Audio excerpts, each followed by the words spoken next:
Hey guys, and welcome back to another video. And in today's video I am going to be showing you the best landing spots for all competitive game modes in Fortnite Chapter 3. There will also be a special mention at the end to a good landing spot, so make sure to stick around. This is going to be a really good video, and without further ado, hope you enjoyed today's video. So guys, solo is probably the weakest competitive game mode, and I will be focusing this around gaining arena points or playing tournaments, but you can also use this for pubs if you want to. We're going to kick things off with solos, and solos is probably the weakest competitive game mode for gaining points, but it's still pretty good, so let's get into it. I also just want to mention quickly that we are only doing actual named locations, apart from the special mention at the end of the video. All the other ones are actual named locations that you can land at. I just thought I'd make it a bit easier to do because you guys might not know the names of all the individual landmarks. So yeah, let's get into it. So kicking things off with number 3 for solos is Logjam Lumberyard. Some of the good things about this is you can get easy max wood. There is a ton of wood there, whether you're playing pubs or arena. There is a ton of wood there. There's also quite a bit of metal there. An easy 500 metal, so max metal in arena, and probably in pubs as well if you can farm up all the metal. Also, about 100 meters away from it, there's an IO base. This IO base is really good for loot. There's a bit on the side. You can scan to see where anyone is in the area in case there's someone nearby. You can also look and see if there's a launch pad there, which there probably will, but there will be. And you can hit that, it rotates the next zone if you need to. There's also mountains nearby which you can get, and in the IO base there's obviously 2 IO chests. And IO guards, in case you didn't already know, do not spawn in an arena, so, you know, it's quite easy to loot without having to take out the IO guards first. And there's also, it's a quite medium population landing spot, Logjam Lumberyard. And there's cars very easy rotates there as well. There's also a launch pad at the IO station. Anyway, moving on to number 2, we have Camp Cuddle. The good thing about this, there are lots of chests spawned. It's quite low population. You'd usually only see 2 or 3 other people landing there.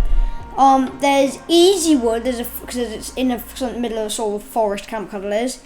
And there's also a vending machine, which is really easy loot. There's many cars and boat spawns nearby for easy rotation. There's also a big river, so you can take the boat down it. And it's overall just a very good drop spot. Guys, moving on to the best landing spot for solos. In my personal opinion, we have Shifty Shafts.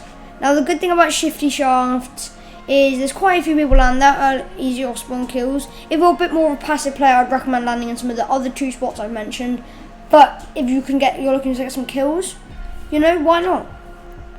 You can also break the shafts at easy wood. You know, maybe you've got a shield kick down, you can break the shafts, max wood easily from there. There's also a fence around the edge. There's a hill nearby, so you can take height if there's someone applying pressure to you or something. And then there's also a bridge that's just 100 meters away, which you probably know. Free Spider-Man mythic. If you guys still take it competitive, there's also some extra metal and stuff you can get from that bridge. And then there's also the IO station nearby that we talked about for Logjam Lumberyard. And then you can also rotate to Sleepy Sound, Logjam Lumberyard, if you're looking for a bit of extra loot or a few extra kills. It's just overall a really good landing spot. Okay, so moving on to duos. This is the main competitive game mode if you guys didn't already know, because obviously we have duos FNCS and just lots of duos events in general. But yeah, let's get into it. For number 3 for duos, we have Chonka Speedway.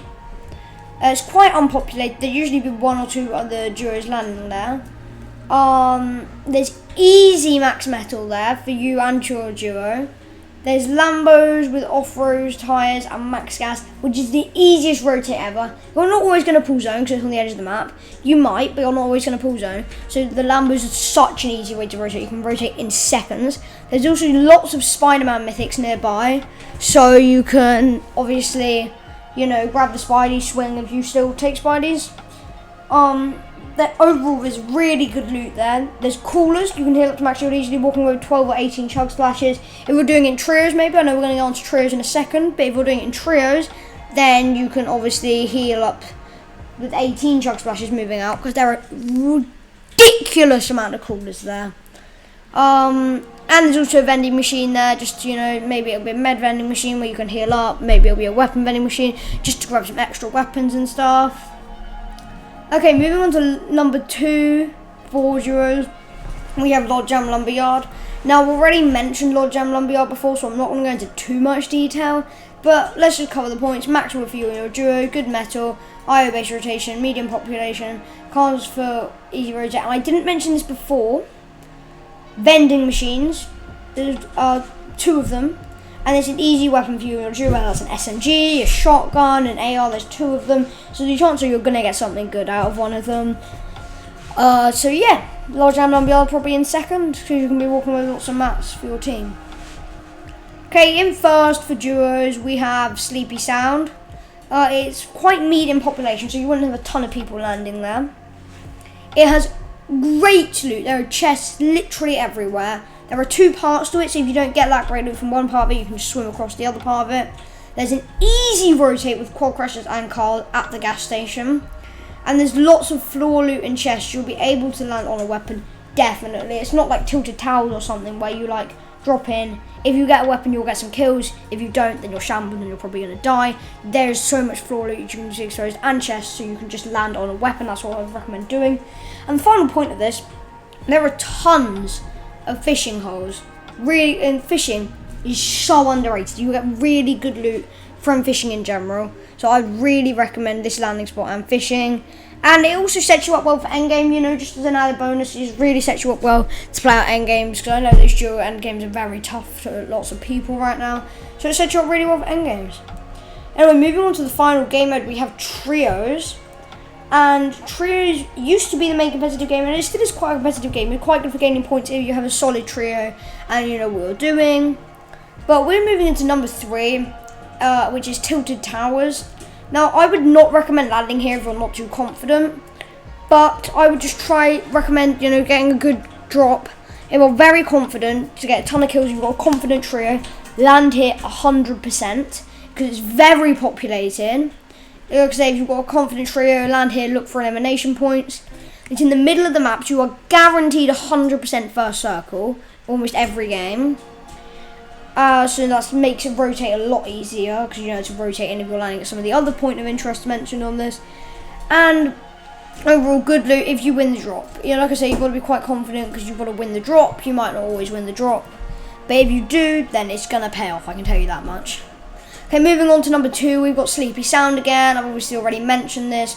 Medium population, good loot, easy rotate, quad crashes at gas station. There's lots of floor loot and chests, so you'll be able to land on a weapon. There's lots of fishing holes where you can get good loot from fishing. More trios land here, so you can get more elimination points. And it's overall, it's a really good landing spot. But again, you need to have a decently confident trio. Not as confident if you're landing at Tilted. You need to have a really confident trio to land at Tilted. But usually just somewhat confident trio. And now finally, we've got Logjam Lumberyard appearing on this list for the 3rd time, which is really good because it's max wood and nearly max or max metal for you and your trio. That's 2 max mats. From it, there's a good IO base rotation, obviously medium population. There's cards for easy rotate, and finally there's the vending machine. I've already mentioned this twice, so I'm not going to go into too much detail about it, but it's a very good landing spot, let's just say that. Okay, so the final topic I want to cover in this video is a special mention. Now, I did make a whole video on this, so I'll link it in the description. You should definitely go and watch it after this video though. But I'm just going to cover briefly what this is. I'll throw a picture on screen of where this is. It's just a house kind of located to the edge of the map, so the north side of the map. And it's really good. You can get max metal from making these like tiles along the front of the house. There's max wood easily. I've looked up on Fortnite.gg and there's 16 total chest spawns. For such a small house, you can loot it in seconds and get so much chest spawns. It's insane. There's an easy rotate to Sleepy Sound, Shifty Shafts, and Logjam Lumberyard if you're looking just for an extra loot. There's easy Spider-Mans within 100 meters. It's just insane how packed this landing spot is. And there's an IO base within 150 meters.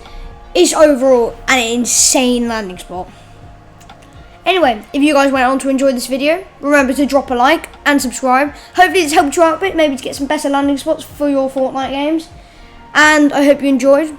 It's been the Gladiator Bros, and we'll see you in the next one. Bye for now.